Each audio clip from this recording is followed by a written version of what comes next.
ప్రభు యొక్క ఘనమైన నామాన్ని బట్టి ప్రతి ఒక్కరికి వందనాలు చెల్లిస్తూ ఉన్నాను. ఈ ఉదయకాలాన్ని ఆయన సన్నిధిని గురించి కానీ ఆలోచన చేసినట్లయితే, ఆయన సన్నిధి ఒక్కటే మనల్ని సురక్షితంగా ఉంచుతుంది. మనం సురక్షితంగా ఉండాలని ప్రతి ఒక్కరు కోరుకుంటాం. ముఖ్యంగా ప్రభు అయితే తనతో ఉన్నటువంటి వారందరినీ కూడా సురక్షితమైనటువంటి సన్నిధితో నింపాలని ఆయన కోరుకుంటూ ఉంటారు. కీర్తన గ్రంథము 61 అధ్యాయము 2వ వచనం. నా ప్రాణము తల్లడిల్లగా భూదిగంతముల నుండి నీకు మొరపెట్టుచున్నాను. నేను ఎక్కలేనంత ఎత్తైన కొండపైకి నన్ను ఎక్కించుము. ప్రాణం విసిగిపోయినప్పుడు ప్రశాంతంగా ఉండాలని ప్రతి ఒక్కరు కూడా కోరుకుంటారు. ఎత్తైనటువంటి ప్రదేశానికి వెళ్ళి అక్కడే ఉండిపోవాలని వారు కోరుకుంటూ ఉంటారు. కనుక ఈరోజు దేనికి భయపడకుండా సురక్షితంగా జీవించాలని ఎంతోమంది కోరుకుంటూ ఉన్నప్పుడు ప్రభు యొక్క ఉద్దేశం కూడా అదే అయ్యింది. తనతో ఉన్నటువంటి వారందరినీ కూడా సురక్షితంగా ఉంచి నడిపించడానికి ఆయన శక్తిమంతుడు ఉన్నాడు. సామెతల గ్రంథము 1వ అధ్యాయం 33వ వచనం. నా ఉపదేశమును అంగీకరించి వాడు సురక్షితంగా నివసించును. వాడు కీడు వచ్చిన భయం లేక నెమ్మదిగా ఉండును. కాబట్టి దేవుని యొక్క మాటలకి ఎవరైతే విధేయత చూపిస్తారో, ఆ మాటల్లో ఉండేటువంటి భావాన్ని ఎవరైతే గ్రహించుకోగలుగుతారో వారు ఖచ్చితంగా అన్ని విషయాల్లో సురక్షితంగా ఉంటారని మనం తెలుసుకోగలగాలి. కనుక ప్రతి పక్షి కూడా తన పిల్లల విషయంలో శ్రద్ధ తీసుకుంటూ ఉంటుంది. తన పిల్లలను సురక్షితంగా కాపాడుతుంది. రెక్కలు చాచి రెక్కల కింద వాటిని భద్రంగా దాస్తూ ఉంటుంది. తన పిల్లల్ని జాగ్రత్తగా కాపాడుకోవడంలో అది ప్రయాసపడుతూనే ఉంటుంది. కానీ ప్రభు అయినటువంటి యేసుక్రీస్తు అయితే ఈరోజు నీ జీవితంలో, నా జీవితంలో, అందరి జీవితంలో కానీ ఆయన కోరుకున్నది ఒక్కటే, ప్రతిరోజు కూడా సురక్షితమైనటువంటి సన్నిధి నిన్ను కమ్ముకోవాలని ఆయన కోరుకుంటూ ఉంటారు. కీర్తన గ్రంథము 91వ అధ్యాయము 4వ వచనం. ఆయన రెక్కలతో నిన్ను కప్పును, ఆయన రెక్కల కింద నీకు ఆశ్రయం కలుగును. రెక్కలతో కప్పడం అనేది సురక్షితంగా నెమ్మది కలిగి ఉండడానికి ఒక సూచనగా ఉంది. కనుక ప్రభు అయితే ప్రతిరోజు కూడా తన రెక్కల మాటన మనందరినీ భద్రపరుస్తూ ఉన్నాడు. ప్రయోజనం కలిగినట్లుగా మనకు ఉపదేశం చేస్తూ ఉన్నారు. ఇంకా మెలకువను అనుగ్రహించి అన్ని కీడులోంచి తప్పించడానికి ఆయన ఇష్టపడుతూ ఉన్నాడు.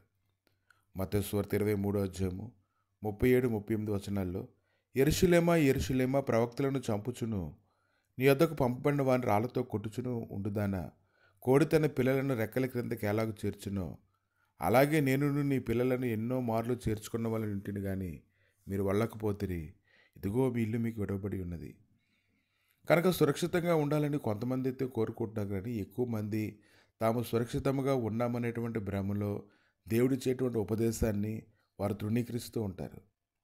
ఏ కీడు లేదనుకుంటారు, ఏ భయము లేదనుకుంటారు, అన్ని దినాలు మంచివి అనుకుంటారు. కానీ అకస్మాత్తుగా ఒక ఆపద సంభవించినప్పుడు సురక్షితంగా ఉండేటువంటి సన్నిధి కొరకు వారు వెతుకుతూ ఉంటారు. కానీ దినాన్ని దేవునికి ఏది ఇష్టమై ఉంది? తాను సెలవిచ్చిన ఆజ్ఞను ఒకడు గైకొంటు వలన యెహోవా సంతోషించినట్లు ఒకడు దహన బలులను అర్పించటం వలన ఆయన సంతోషించిన. ఆలోచించుము, బలులు అర్పించట కంటే ఆజ్ఞను గైకొనుటయు, పొట్టేళ్ల కొవ్వు అర్పించట కంటే మాట వింటే శ్రేష్టము. 1 సమూయేలు 15:22 వచనం. ఎందుకంటే నువ్వు ఆయన మాట వింటే దానిని బట్టి నువ్వు నిబ్బరం కలిగి ఉంటావు. ఏ తెగులు నీ గుడారాన్ని సమీపించదు. నువ్వు చాలా నెమ్మది కలిగి నువ్వు జీవిస్తావు. కనుక ఈ ఉదయకాలాన్ని నువ్వు గ్రహించుకున్నట్లయితే అన్ని విషయములలో ఈరోజు నువ్వు సురక్షితంగా ఉండొచ్చు. కీడు వచ్చిన భయం లేకుండా నువ్వు నెమ్మదిగా ఉండొచ్చు. ఎందుకంటే ప్రభు తన పిల్లలకి ఏం కావాలో తాను ముందుగానే సిద్ధపరిచి ఆయన సంకల్పించిన దాని అంతటినీ ఆయన తెలియపరచకుండా ఉండడు.